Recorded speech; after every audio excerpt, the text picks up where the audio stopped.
Olá, tá começando mais um Aparecida Debate, o seu espaço na TV de Nossa Senhora para se informar e formar a sua opinião a partir de entrevistas sobre os assuntos que pautam o nosso dia a dia no Brasil. Neste sábado celebramos o Dia do Professor, uma data que nos lembra o século XIX, quando Dom Pedro I baixou um decreto que criava o ensino elementar no Brasil.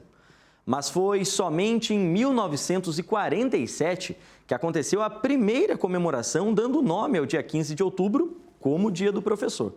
4 professores em São Paulo tiveram a iniciativa de organizar um dia de parada nas atividades acadêmicas para a troca de ideias com os pais e também para analisarem o que já tinha sido ensinado e o planejamento para o restante do ano letivo. 75 anos se passaram desde aquela primeira iniciativa e muita coisa mudou na educação. O número de alunos cresceu e, com eles, os desafios. O que ainda trava o desenvolvimento da educação brasileira? Como está a formação dos professores hoje? E qual será o futuro do ensino básico nesse mundo cada vez mais conectado? Nessa missão de falar sobre esse tema tão rico e importante, tenho a alegria de conversar com Marcelo Ribeiro, coordenador de operações do Movimento Profissão Docente. Ele atua há 10 anos em educação, em projetos e programas ligados à educação básica. Desenvolveu diversos projetos junto à rede pública de educação, com destaque para o foco em aprendizagem, criado para promover entre professores o uso de evidências em aprendizagem e em sua rotina pedagógica. É também graduado em Relações Internacionais pela Universidade de São Paulo. Marcelo, boa noite, viu? Obrigado pela participação e parabéns desde já pelo trabalho de vocês. Boa noite, Guilherme. Muito obrigado pelo convite, estou feliz de estar aqui. E conto aqui também com a participação do doutor em educação, professor César Eugênio. Ele leciona filosofia em cursos da Universidade de Taubaté, onde também é docente no mestrado profissional em educação, diretor do Departamento de Pedagogia, coordenador dos cursos de Filosofia e Sociologia e ainda coordenador pela extensão dos projetos de vida, escolhas e desafios. Professor, eu não tive o privilégio de ser seu aluno durante a minha passagem pela Universidade de Taubaté, mas sempre ouvi boas referências e, claro, tenho a alegria de, nessa nossa rotina, na comunicação, no jornalismo, de encontrar com o senhor pelas gravações. Então, primeiramente, obrigado por ter aceitado o convite e parabéns, viu? Feliz Dia do Professor para você. Eu agradeço pelo convite, muito boa noite a todos os telespectadores e espero, então, oferecer a vocês uma boa reflexão, e pontuar aí alguns temas que eu tenho certeza podem contribuir com a formação de cada um. Com certeza. E um tema muito importante de falarmos hoje, Claro que a gente aproveita esse momento que a gente está vivendo, já que estamos num mês que celebramos o Dia do Professor, em que naturalmente a gente vê nas redes sociais, em toda a mídia, muitas homenagens, muitos textos, muitos conteúdos voltados aos professores. Mas é claro que falar de educação é importante o tempo todo, no nosso país, em qualquer área da sociedade, agora ainda mais num país como o nosso, que ainda tem tantos desafios para encarar no que diz respeito a esse assunto. E aí eu queria a ajuda de vocês, acho que na verdade até para a gente tornar essa conversa mais intimista, Marcelo e César, eu queria que vocês falassem um pouquinho de como é que foi a educação de vocês, Até para a gente apresentar um pouco mais vocês. Professor, queria que o senhor falasse, eu sempre faço um exercício de tentar lembrar quem foram os meus professores, Não sei se quem está em casa consegue lembrar de cabeça quem foram os professores que teve ao longo da vida. O senhor lembra como é que foi esse seu processo acadêmico até a sua formação? Lembro sim, lembro com muito carinho, aliás, Eu costumo dizer que o professor invade vidas, E ele coloniza mentes e corações. Então eu tenho alguns professores que me colonizaram muito bem. Então aqui, lá ainda nos anos 70, fiz meu primário, naquela época uma outra estrutura, se chamava primeiro grau, Fiz ali em Taubaté. Tive a minha professora Thelma, que eu tenho muito carinho até hoje. Aí fiz o ensino médio em diversos lugares, mas acabei fazendo o antigo curso de magistério para formação de professores, que eu terminei em Cachoeira Paulista. Fiz filosofia é minha graduação, daí fiz mestrado e doutorado em educação. Mas muitos professores que eu guardo aqui com muito carinho. Marcelo, você também ainda tem fresco na memória essas experiências, esses contatos com os professores que marcaram a sua vida? Olha, eu tenho muitos professores que me marcaram, né? Acho que eu poderia aqui contar muitas histórias, mas eu tive o prazer especial de ter tido alguns professores de várias áreas, né? Eu tive em especial uma professora de matemática que ela acreditava muito em mim, e acho que é uma história muito comum, né? Era uma professora de matemática que me incentivou a fazer a Olimpíada Brasileira, né? E ela me deu livros, enfim, ela sempre me deu muito incentivo. Era a professora Jane. E eu tive também um professor Marcos, que era o professor de História, que ele, enfim, foi uma pessoa que acabou me fazendo ir para acabar fazendo humanas, né? Fui para a área de relações internacionais graças a ele.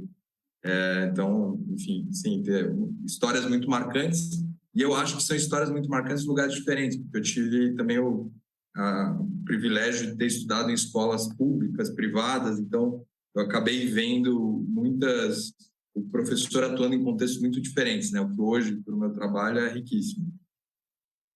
Eu acho que é legal a gente fazer essa memória. Aliás, eu preciso só fazer aqui também um agradecimento a todos os professores que contribuíram ao longo da minha vida, né? Acho que não vou nem tentar ser injusto de lembrar alguns nomes, mas tem um que eu não posso esquecer, que é da professora Cissa, também conhecida como minha mãe, minha primeira professora lá no ensino infantil. Então, também um beijo para minha mãe, que sempre acompanha o programa e também está vivendo esse momento do Dia dos Professores, celebrando com a gente nesse debate. Agora, eu queria que vocês relembrassem essa história justamente para a gente dar sequência na nossa conversa, porque é comum a gente ouvir de você que está em casa, né, em rodas de conversas, quando você está falando com seus familiares, com seus amigos, aquela ideia de que as coisas antigamente eram melhores do que hoje, né? Isso a gente ouve em várias questões da sociedade, e acho que algumas coisas até fazem parte de um imaginário, né, de uma memória afetiva, enfim. Mas com essas experiências, né, que nós temos de termos estudado, né, cada um em um período, mas em outras décadas, eu queria a ajuda de vocês para a gente trazer esse comparativo. Professor César, como é que a gente pode comparar a educação do meio para o fim do século passado para que a gente tem hoje? Dá para dizer que a educação, apesar dos desafios que tem hoje, está melhor no Brasil atualmente do que era no passado? Essa é uma pergunta muito importante quando se trata de educação, né? E vale o registro de que o fato de gostarmos, as pessoas que têm mais de 50 anos como eu, né, o fato de gostarmos lá do início da nossa vida escolar e termos memórias afetivas realmente de muito carinho, de muita acolhida daquelas professoras, nós temos que ter clareza de que nós vivíamos num outro Brasil. Um Brasil que ainda nem tinha 100 milhões de habitantes, né? Um Brasil em que tinha ainda 30%, 40% de analfabetos. Então, nós não podemos simplificar o problema da educação e dizer que era uma educação boa, era uma educação que excluía, era uma educação que se reprovava injustamente, que não tinha, na verdade, né, condições e ainda se faltava uma concepção de educação mais ampla, de modo a recuperar, de acompanhar o aluno, né, de forma global. Então, eu enxergo que nós avançamos, né, que nós crescemos, né, nós incluímos muito mais. A educação hoje, do século XXI, é uma educação que se empenha muito mais em ser inclusiva, tá? E está caminhando para promover espaços mais equitativos. Então, é lógico que nós caminhamos entre avanços e retrocessos. Então, mas dentre os avanços, a educação inclusiva, né, se aperfeiçoando, se modelando para ser uma educação equitativa. Então, avançamos. Marcelo, a gente estava ouvindo essa fala do professor César e chamando atenção para esses avanços, né, como o professor disse. Queria saber primeiro se você concorda e, se sim, ouvir a sua opinião também, onde é que podem estar alguns pontos, alguns elementos-chave ao longo dessas décadas que ajudaram a gente a construir esses avanços, né? A gente sabe que nesse meio tempo muita coisa nova surgiu, a Constituição brasileira surge no fim do século passado, Estatuto da Criança e do Adolescente, que também fala sobre educação. Queria que você listasse alguns pontos que você acha que são importantes lembrar de que ajudaram a nossa educação a evoluir. Eu não só concordo com o professor, como eu queria corroborar o que ele trouxe. Acho que eu sempre falo que o que o Brasil fez na década de 90, sobretudo a partir da Constituição de 88, é incrível. E eu acho que às vezes a gente frisa demais os aspectos negativos, né, os desafios que a gente ainda tem, mas acho que a gente tem que reconhecer o que foi o projeto de educação que o Brasil criou nos últimos 30 anos. A gente resolveu enfrentar de frente o fato de que você não tinha uma população escolarizada, você ainda tinha muito analfabetismo, e não só, as crianças estavam fora da escola. E a partir da Constituição, a gente começou a construir escola e colocar as crianças, né, dentro do sistema educacional, que ainda era um desafio enorme. Então, na década de 90, a gente teve uma expansão muito, muito forte. E essa escola, que, como o professor disse, ainda era uma escola para poucos, começou a ser uma escola para todos. E não só do ponto de vista de trazer todos os alunos. A gente criou uma escola que, de fato, gera convivência, né? A gente tem alunos diferentes, com origens diferentes, com dificuldades diferentes na mesma escola. E isso é um projeto muito recente. Eu acho que, sim, a gente ainda tem vários desafios, posso pontuar alguns deles, mas acho que, respondendo a tua pergunta, acho que o marco mais importante tenha sido a Constituição de 88, mas isso vem a partir de um debate que se construiu muitos anos antes. Acho que talvez o maior marco, né, que as pessoas remetem talvez seja a Carta dos Pioneiros da Educação, que foi a primeira proposta de se criar uma educação, uma primeira proposta contundente, né, no Brasil, de se criar uma educação universal, né, uma educação para todos, né? No momento da Constituição, da Constituinte, a gente resolveu encarar isso e assumir isso como um direito. Então, de lá para cá, a gente vem, né, construindo bloquinho, tijolinho por tijolinho, o que é essa educação para todos. Eu quero continuar falando justamente desse ponto que a gente está, que acho que agora a gente consegue começar a falar um pouco sobre os desafios que a educação ainda enfrenta nos dias de hoje. Vi que o professor estava aqui concordando, ouvindo, acredito que o professor também queira acrescentar mais alguns pontos, mas antes a gente precisa fazer uma rápida pausa, nosso primeiro intervalo aqui no Aparecida Debate. Daqui a pouquinho a gente está de volta, então, para continuar falando sobre o papel do professor no nosso país. Não sai daí. Estamos de volta com a Aparecida Debate e hoje a gente fala sobre o papel do professor no Brasil.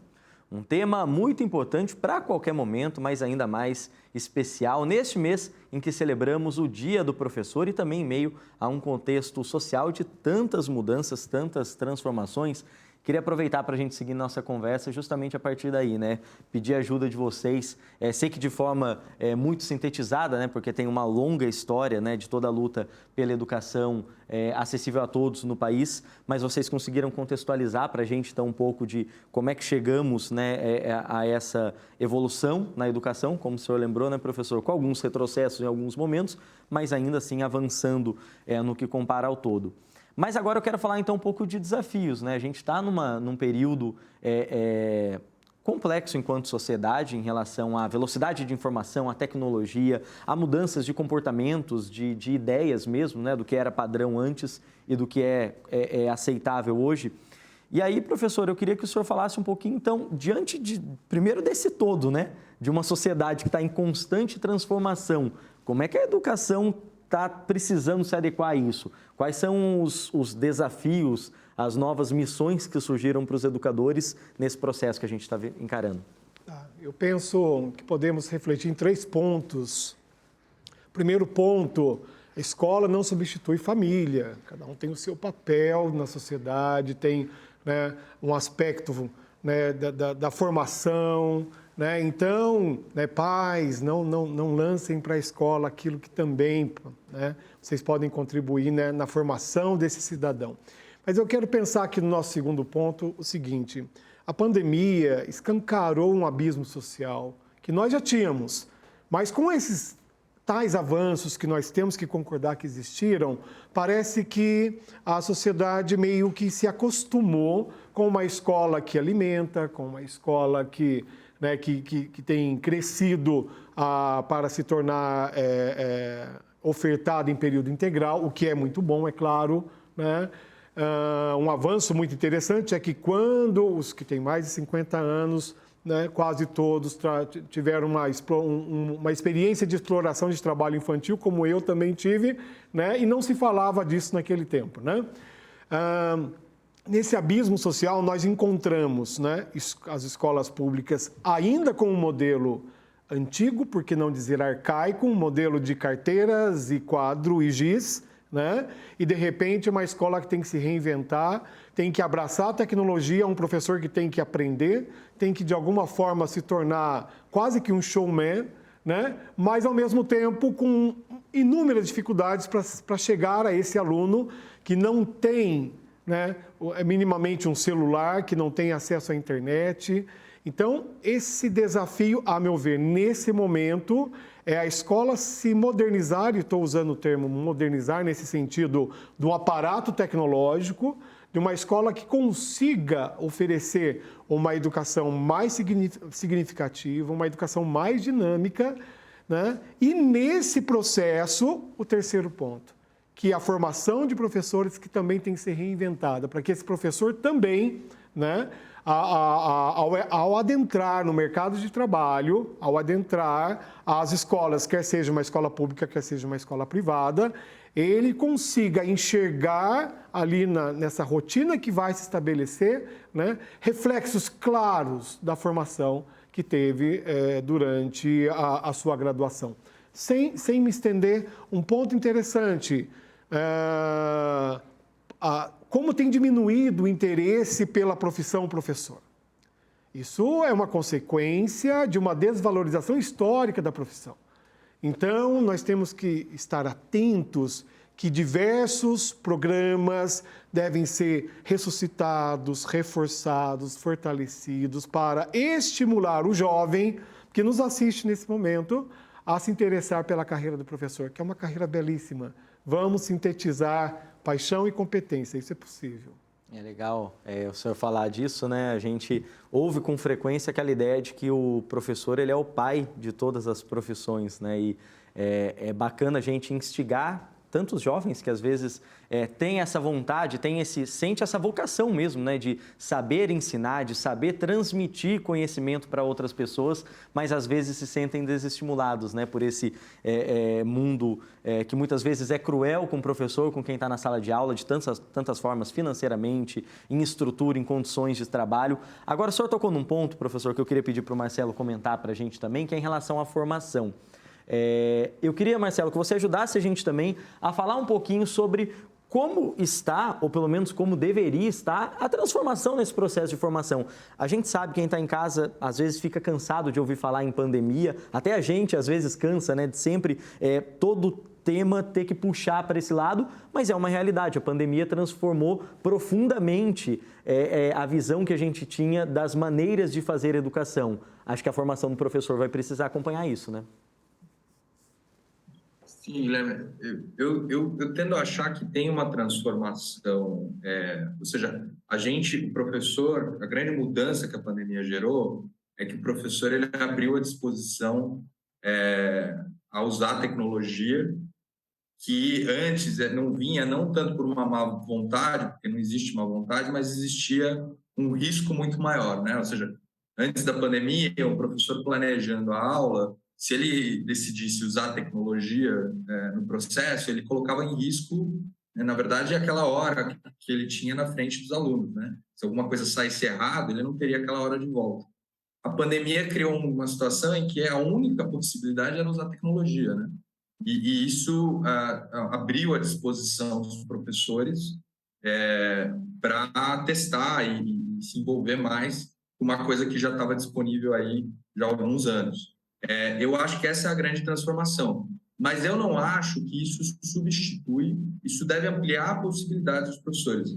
mas isso não substitui o desafio que a gente já tinha antes e também não deve substituir o tipo de interação que a gente tem com os alunos. Eu acho que isso tem que ser uma ferramenta a mais. Então, e certamente os professores, né, o que a gente vê nas escolas é que os professores são muito criativos, né? Então eles certamente estão desenvolvendo, criando soluções novas, né? Acho que o que eu somaria a isso, que não tem a ver exatamente com a pandemia, em relação à formação dos professores, é uma necessidade que a gente tem. Todos os países enfrentam isso de alguma maneira, mas isso é um desafio especial no Brasil, no tema de formação dos professores, que é uma aproximação da escola e da universidade. Acho que eu queria até comentar aqui que eu sou muito fã da Unital, professor, que acho que a Unital é das referências que a gente tem aqui que faz esse esforço, né? De aproximar a escola da universidade. Porque, se por um lado a gente fortaleceu muito a formação dos professores nos últimos 30 anos, né, pedindo, né, exigindo, de certa forma, que os professores tivessem uma formação superior, por outro, a gente distanciou muito a educação básica do ensino superior. E aí, não é raro a gente ouvir professores que acabaram de se formar numa licenciatura e que né, eles descrevem como cair de paraquedas na escola, né? Eles descrevem o processo de entrar na escola como um processo de ruptura, né? De susto. E não deveria ser, né? A nossa formação deveria estar fortemente integrada com a sala de aula. E acho que esse é um dos principais desafios que a gente tem. Isso supera a tecnologia. Acho que assim, a tecnologia certamente está a serviço. A gente tem que pensar em forma de usá-la a nosso favor, mas isso supera o que a pandemia ou a tecnologia nos traz. E é bacana, Marcelo, trazer esse ponto desse distanciamento, né? Como você pôde ilustrar e dizer que percebe em relação, muitas vezes, à formação acadêmica e às escolas, à educação básica como um todo, porque eu queria falar justamente agora sobre essa relação, não só do papel do professor na educação, claro, que é o tema central desse nosso debate, mas como toda a sociedade pode e precisa contribuir com esse processo de aprendizagem, com esse processo educacional no país. Professor, a Constituição Federal, inclusive, quando fala da educação, ela fala que a educação ela deve ser promovida e incentivada por toda a sociedade, né? Não apenas pelos agentes que estão na escola, professores, diretores. Como é que o senhor vê hoje esse contato da comunidade com a escola? As pessoas, em geral, as famílias, a vizinhança de uma escola num bairro, participa ativamente da vida das escolas? Preciso pontuar que nós vivemos num Estado democrático de direito, né? Esse Estado que, justamente por ser, né, legalmente e culturalmente se esforçado para ser democrático, né, nós temos que entender que as instituições, e sobretudo as instituições públicas, né, considerando que as escolas privadas tem uma outra configuração por ser uma empresa e tem outro tipo de relação, tá? As instituições, sobretudo as públicas, se configuraram como um espaço democrático na medida em que fortaleceram aquela antiga associação de pais e mestres e transcenderam a associação e foram para o conselho de escola. Hoje, né? Isso já há algum tempo, mas principalmente hoje, nós vemos escolas bastante estruturadas por conseguirem trazer a família, trazer a comunidade, dialogar diretamente com pais, né? Com toda aquela configuração própria, com as especificidades daquela comunidade onde a escola está inserida. A escola vai ganhando uma identidade e uma importância, né? Ali dentro da comunidade. Então, é bem interessante o quanto a gestão escolar, juntamente com os professores, no começo resistentes, sim, resistentes porque cobrados, resistentes porque mal entendidos, justamente um termo que você usou, resistentes porque maltratados, né? Mas, aos poucos, essa comunidade escolar foi entendendo a importância de estar de portas abertas, a importância de receber o pai, a importância de receber a mãe, a importância, né, de se fazer presente realmente na vida daquela criança que tem necessidades, que tem uma história, que tem relações, e não se faz educação sem afeto, né? Esse toque é fundamental para que se faça educação. Não se faz educação sem afeto e não se faz educação sem pessoas a partir disso, né, professor? Imagino eu. Por isso é importante a gente deixar esse convite para quem está em casa, né, participar ativamente da vida escolar, não só dos seus filhos, das crianças que tem em casa, mas também estar preocupado com a educação na sua cidade, no seu bairro, né? Como é que será que anda, né? Mesmo se você já não tem mais filho em idade escolar, você se preocupa, né, com as decisões que estão sendo tomadas no rumo daquela escola por onde você passou sua vida toda, por onde seus filhos passaram a vida toda? Acho que é também uma reflexão importante da gente fazer nesses tempos. E é importante a gente falar também, Marcelo e professor, claro, sobre, na medida do possível, pedir para vocês um diagnóstico de como está a educação hoje. A gente vai trazer daqui a pouco aqui no programa alguns dados e o que a gente pode, ou pelo menos o que a gente deve esperar da educação no futuro. Eu já vou pedir para vocês irem pensando nesses pontos, porque a gente tem que fazer mais uma pausa aqui no Aparecida Debate. Daqui a pouquinho a gente está de volta, então, para continuar falando sobre o papel do professor aqui no Brasil. Até já! Estamos de volta com a Aparecida Debate. Neste último sábado, celebramos o Dia do Professor. Foi em 1947 que aconteceu a primeira comemoração, dando nome ao dia 15 de outubro como Dia do Professor. 75 anos se passaram desde aquela primeira iniciativa e muita coisa mudou na educação. O número de alunos cresceu e, com eles, os desafios. É sobre isso que eu quero voltar falando com vocês agora no nosso programa. Marcelo, tem uma frase do professor, atribuída ao professor Salomão Becker, um daqueles 4 professores que deram início àquele movimento de falar sobre educação e que acabou criando no dia 15 de outubro o Dia do Professor, que é: em educação, não avançar já é retroceder. E, infelizmente, Marcelo, a gente tem quase que como uma tradição no Brasil, quando a gente fala de pesquisas a nível internacional, falando sobre educação, a gente está acostumado já, não é de hoje, já há alguns anos, a ver o Brasil figurando entre os últimos colocados, às vezes, inclusive, atrás de países com um PIB muito menor, muito menos desenvolvidos do que o Brasil. Como é que a gente explica isso para quem está em casa, Marcelo, nesse processo já de tantas décadas?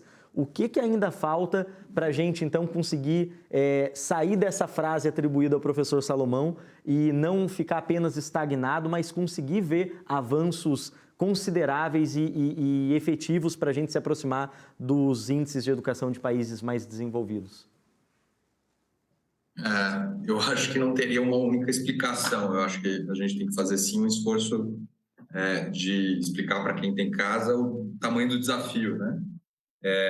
E juntar até esse inconformismo justificado que a gente tem, né, de que as crianças não estejam aprendendo o que elas precisam, tudo que elas precisam dentro da escola, com um certo otimismo de que o Brasil é grande e a gente está vendo muita coisa dar certo, né? Acho que aprender com as experiências do Brasil pode nos ajudar muito. Mas se eu fosse tentar identificar algumas coisas que podem ajudar a explicar o desafio que a gente tem, eu diria que a gente trabalhou, né, a gente criou no Brasil um sistema bastante complexo, né? A gente tem 5.500 municípios, cada um com um grupo de escolas, e essas escolas, elas, como o professor estava falando, passam pela gestão. Então, você tem um desafio grande de gestão escolar, um diretor que tem que estar preparado ali para N demandas, tem que trabalhar com as famílias e tal. E dentro dessa escola você tem N professores, cada um com sua bagagem, com sua formação. É um sistema bastante sofisticado, né? Grande. E acho que tem algumas coisas que a gente fez que estão impedindo que a gente avance. Acho que eu colocaria, em relação ao professor, em especial, o fato de que a gente ainda não entendeu que um professor, para além de estar dentro da sala de aula com o aluno, ele precisa ter tempo para poder planejar, ele precisa ter tempo para poder entender quais são as atividades que ele vai levar para os alunos, pensar nas especificidades que os alunos estão trazendo, né? Pensar na avaliação, de como ele vai avaliar as aprendizagens, investir tempo na sua própria formação, no seu próprio preparo. E como a gente mencionei há pouco, né, um desafio de atender muitos alunos, né, de construir muitas escolas, a gente acabou desatendendo desse aspecto do problema, né? A gente se preocupou mais durante um bom tempo em garantir que toda a sala de aula tivesse um professor. E o desafio é muito maior que esse. Não basta só construir a sala e colocar um professor lá dentro. Tem uma série de outras coisas que a gente tem que fazer e que estão fora da sala de aula, né? E aí tem um outro aspecto, para além do preparo e do tempo do professor, que eu acho que é crucial, que é a questão da formação da comunidade escolar, né? Professores conversando com professores e desenvolvendo o projeto da escola. O professor César mencionou agora há pouco a escola de tempo integral, e a escola de tempo integral, que é uma iniciativa que o Brasil vem investindo bastante, ela para além do tempo do aluno na escola, ela é muito mais do que isso. Acho que o tempo integral significa que você tem um professor dedicado a uma única escola, esse professor que ele tem tempo de interagir com os pares e de discutir com a equipe o que eles vão fazer em termos de projeto. Então, acho que eu traria, né, para não me alongar, eu traria esses dois elementos que são elementos cruciais para a gente poder avançar. Obviamente, tem outros tantos, mas acho que esses dois são coisas que eu traria aqui para a nossa conversa. Nesse sentido, professor, a gente falou um pouco e ouviu aqui do Marcelo dessa estrutura mesmo, né, que é oferecida aos professores como um dos pontos, como o Marcelo bem ilustrou, é um cenário, claro, muito complexo também, né, para a gente definir em apenas um fator, né, porque que a nossa educação tem dificuldade em avançar em alguns aspectos.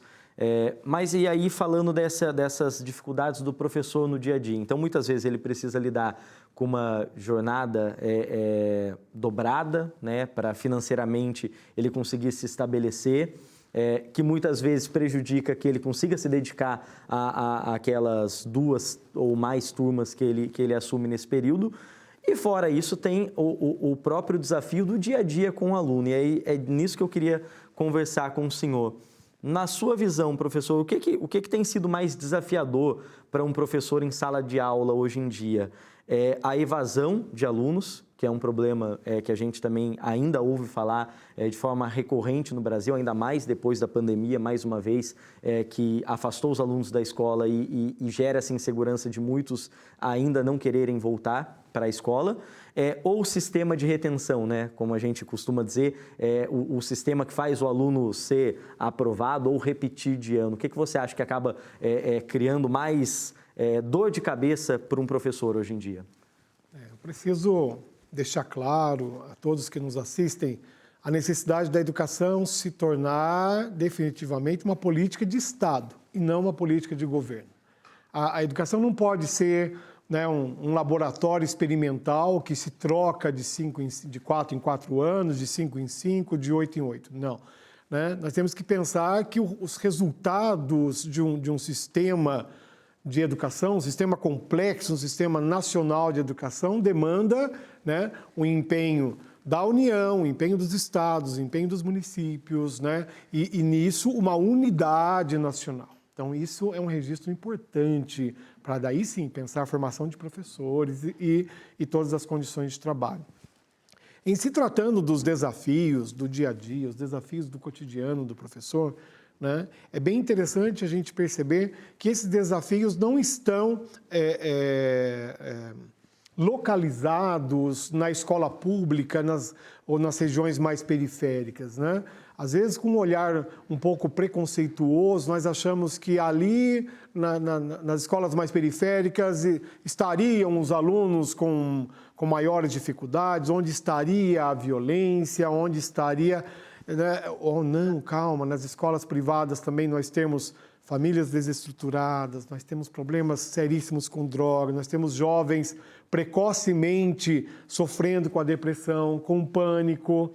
Então, os desafios são muito grandes, porque nós vivemos um momento em que se cobra do professor para que ele cuide do aluno, mas poucos se importam em cuidar do professor, né? É bem interessante que nós temos que olhar o sistema como um todo. E nesse sistema como um todo, né, esse professor que Marcelo lembra, nesse momento de implantação ou de ampliação da escola integral, parece ser uma iniciativa que, sim, esse professor, né, vai ter um pouco mais de zelo para ter um lugar, para estabelecer uma comunidade que aprende, uma comunidade aprendente, né? Onde ele possa ter realmente condições de compartilhar suas dificuldades com o seu colega, né? Esse contato mais afetivo com seus alunos, onde vai se estabelecer, né, comunidades menores, comunidades, isso mesmo, dentro da própria escola, né, com os chamados professores orientadores dentro dessa estrutura maior, né? Investimento na formação continuada desse professor, né? E para que esse professor consiga, inclusive, né, dar conta dos desafios que se dão do ponto de vista tecnológico, muito bem falado, mas do ponto de vista também psicológico, do ponto de vista emocional. A formação continuada não pode se resumir em treinamentos, né? O professor não está para ser treinado, está para ser formado, né? E esse professor precisa, então, também de um olhar global, tal qual se exige que ele ofereça aos seus alunos, né? Para finalizar, eu quero que consigamos pensar a escola como um espaço de disputas, um espaço de conflito, um espaço, né, onde as diferenças estão ali aprendendo a se tolerar, aprendendo a se acolher, né? Então, a escola, necessariamente, de tempos em tempos, ela, ora, né, está mais próxima das expectativas da sociedade, ora ela precisa, né, no bom sentido do termo, transgredir algumas expectativas quando as expectativas não são boas, né? Então, finalizando, eu quero insistir de que nós temos recentemente aí a publicação do IDEB, né, do Índice de Desenvolvimento da Educação Básica, e é claro que a pandemia impactou de forma muito forte, né, sobretudo as camadas menos favorecidas, né, justamente porque as escolas públicas não conseguiram atingir o seu público. Então, uma criança que hoje está no 3º ano, né, ela perdeu 2 anos, ela está sendo alfabetizada agora.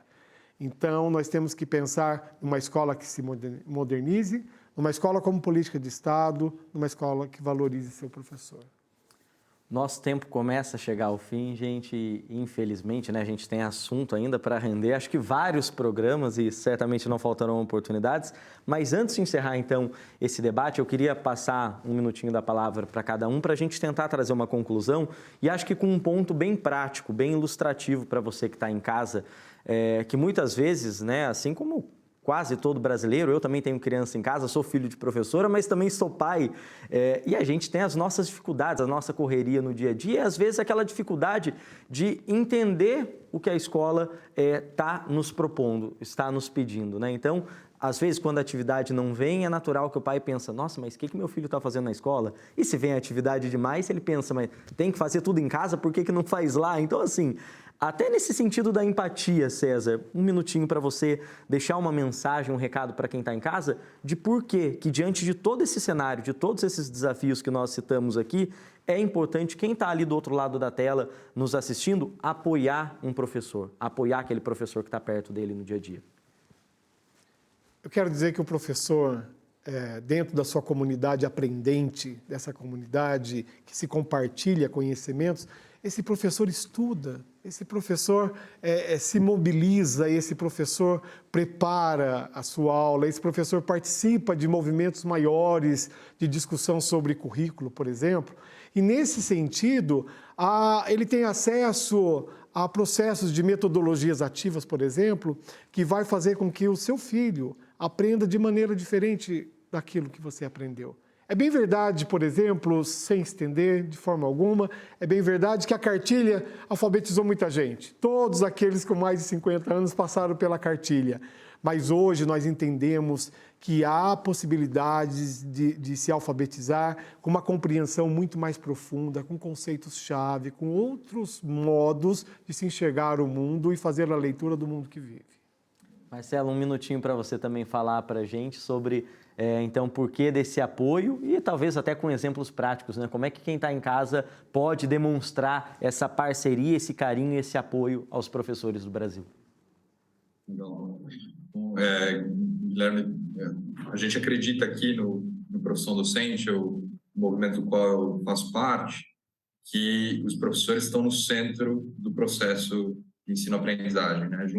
Você consegue imaginar a educação sem várias coisas, mas você não consegue imaginar a educação sem o professor e sem o aluno, né?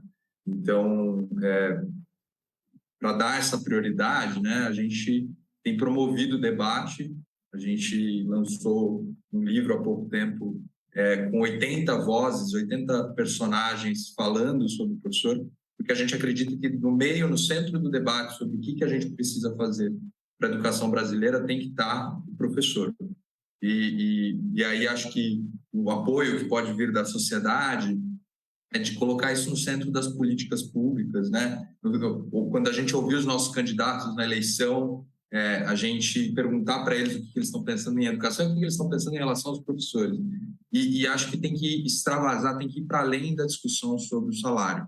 Salário é importante, mas salário sozinho ele não resolve. Acho que a gente tem que discutir qual é a escola, qual é a oportunidade que a gente está dando para essa escola de realmente resolver os seus problemas, onde que esses professores vão trabalhar, em quantas escolas eles vão trabalhar, que tipo de recursos eles vão ter, o que a universidade está fazendo, né, junto com as escolas, né, como é que a gente está dando recursos para a universidade também trabalhar junto. Então, tem várias frentes de trabalho diferentes que a gente tem que ter e todo mundo tem uma contribuição para dar. E do ponto de vista das famílias, para além de tudo que o professor César trouxe, só tenho a corroborar, eu acho que esse envolvimento no processo escolar, né? A gente fazer questão de ir lá na escola e procurar de maneira construtiva perguntar o que está acontecendo, de que maneira a família pode ajudar a escola no processo de ensino, né? Acho que não só se envolver, mas também perguntar como é que ela pode ajudar. Isso é uma atitude muito positiva. Fica esse recado para quem está em casa. E assim, quero encerrar o programa de hoje e agradecer imensamente a participação do Marcelo Ribeiro, coordenador de operações do Movimento Profissão Docente. Ele atua há 10 anos em educação, em projetos e programas ligados à educação básica. Desenvolveu diversos projetos junto a redes públicas de educação, com destaque para o Foco Aprendizagem, criado para promover entre professores o uso de evidências de aprendizagem em sua rotina pedagógica. É graduado em Relações Internacionais pela Universidade de São Paulo. E Marcelo, obrigado pela participação, viu? Até uma próxima. Agradeço também ao doutor em educação, professor César Eugênio, ele que leciona filosofia em cursos da Universidade de Taubaté, a Unital, onde também é docente no mestrado profissional em educação, diretor do Departamento de Pedagogia, coordenador dos cursos de Filosofia e Sociologia e ainda coordenador, pela extensão, dos projetos de vida, escolhas e desafios. Não tive o privilégio de ser seu aluno, como eu disse, mas tive de estar nesse debate com o senhor, viu? Obrigado pela participação e até uma próxima. E claro, quero lembrar você aí de casa que esse programa e todos os outros debates que a gente faz aqui na TV, na TV Aparecida, TV de Nossa Senhora, você pode conferir lá no nosso canal no YouTube, nesse link que está aparecendo aí na sua tela, viu? Quando comentar as nossas publicações ou compartilhar com amigos, familiares, não esqueça de utilizar a hashtag AparecidaDebate. Meu agradecimento ainda mais especial a você que nos acompanhou até agora. Quero desejar a todos uma ótima noite e a gente se vê na semana que vem, se Deus quiser. Tchau, tchau.